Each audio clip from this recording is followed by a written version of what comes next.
My name is Brendan Moran. I'm a sports photographer with Sportsfile Photo Agency in Dublin.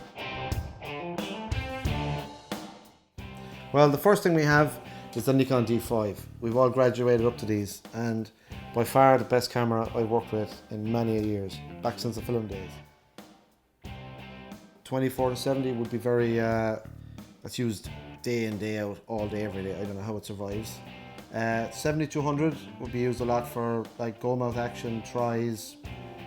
It's good all-round lens, a lot of versatility, and they're all at 2.8. So we need all them because the light is so bad at some of the guns we work at. This here is the 14-24. This would mainly be used for views of stadia, signage, branding, stuff like that. And also at the end of big events, when there's a lot of photographers and a lot of TV people all gathering for the same shot. So this and a pair of sharp elbows will do you right. In terms of long lenses, this would be my 500 f4. It's kind of the lens I use most.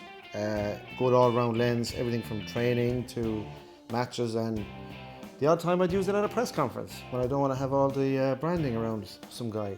So good all-round lens, light, easy to manage, travel a lot with it, and weight is important when you're traveling, particularly flights and things like that, because there's all sorts of baggage restrictions.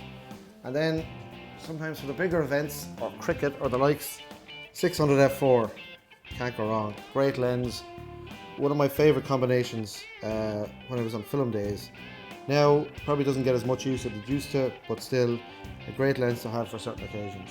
Rugby, GA, cricket, athletics even, when you're far enough away. So that'll be kind of my second go-to lens.